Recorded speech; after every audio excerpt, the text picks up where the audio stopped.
Vocês puderam observar que a quantidade de amostra recebida do produtor foi bem grande. E por que é necessário que a gente despeje toda a amostra aqui?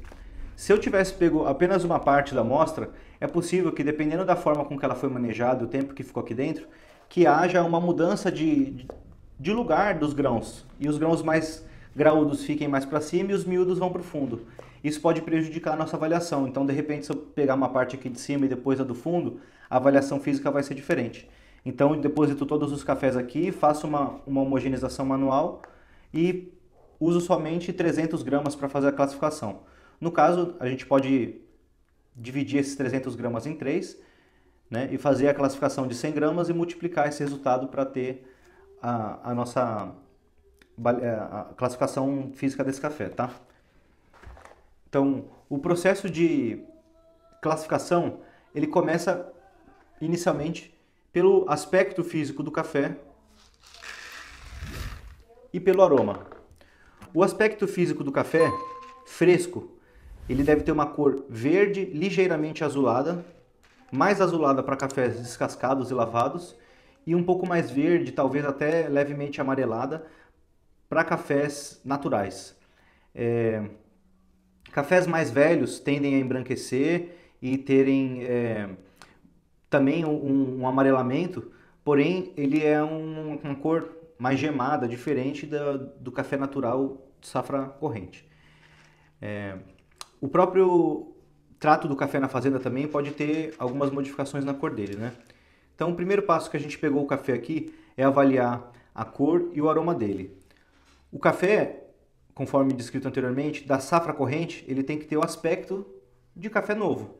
Um café que tem um aroma fresco, ele normalmente ele tem menos quantidade de pó, é um café que tem pouca quantidade ou o mínimo possível de grãos brancos ou xoxos também. E esse café, preferencialmente, deve ser tirado com uma amostra que a gente chama de amostra real. Ou seja, se for de repente um lote de várias sacas, um pouquinho de cada saca deve ser retirado para montar a nossa amostra.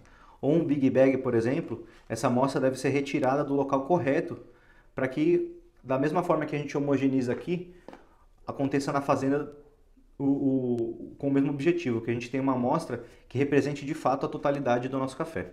Esse é um café de safra corrente. O que isso significa? Nesse momento no Brasil, com a transição de safras, ele já está chegando no fim da sua vida aí de aproximadamente 1 ano. Então é um café que você pode observar que ele tem alguns grãos que ainda estão muito bem preservados, de cor bem verde e azulada, mas também tem bastante grãos já descansados e com a vida já comprometida, bem esbranquiçados.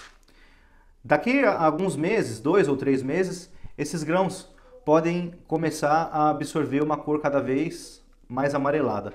E o seu sabor, após 1 ano, é cada vez mais rapidamente perdido. Então, após a homogeneização do nosso lote, da nossa amostra, do nosso lote, eu separei aqui 100 gramas para a gente poder fazer a classificação. O volume recomendado para fazer a classificação é de 300 gramas. Aqui a gente tem 100 gramas e vai multiplicar esse resultado por 3 para fazer o valor total da nossa amostra. Então, com essa amostra aqui de 100 gramas, você pode avaliá-la de forma totalizada assim, porém eu recomendo separar uma pequena parte para que você possa espaçar mais os grãos e identificar os defeitos com mais facilidade. Que defeitos são esses? Os defeitos são aqueles descritos nas tabelas de defeitos. Existem no mercado, principalmente de exportação, 2 principais, que são a COB e a New York. COB quer dizer Classificação Oficial Brasileira, é a criada no Brasil e utilizada para negócios internos e muitos externos também. E a de New York é feita pela Bolsa de Nova York. E além dessas 2 aqui, a gente tem também a tabela da SCA, do Specialty Coffee Association, que ela é similar, porém o objetivo principal dela são cafés especiais, então a contagem de defeitos é mais intensa, digamos assim. Com o nosso café separado aqui, dependendo da pauta que você tem, você pode ter os exemplos visuais de defeitos, mas aqui a gente vai separar eles e mostrar para vocês quais são. Quando a gente vai catar os defeitos, você pode simplesmente catar todos eles de uma vez e separar eles depois, ou catar um defeito por vez. Eu prefiro a primeira opção. Então todos os cafés defeituosos, eu pego eles, você pode guardar eles na mão e separar em algum lugar da pauta, ou colocar em um recipiente sobressalente. Então eu vou separar todos esses defeitos.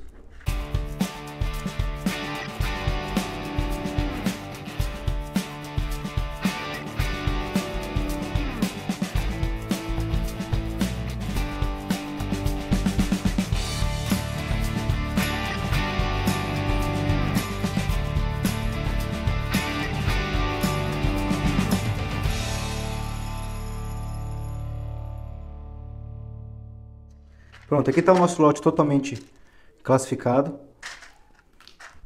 O que a gente vai fazer agora? Sempre vai existir um outro grãozinho que a gente vai ficar olhando depois e vai ficar catando.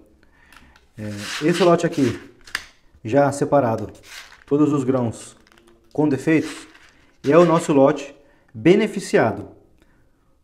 No caso aqui a mão, tá? Mas o que uma máquina no armazém vai fazer é similar. Agora, aqui a gente ainda tem uma bica corrida.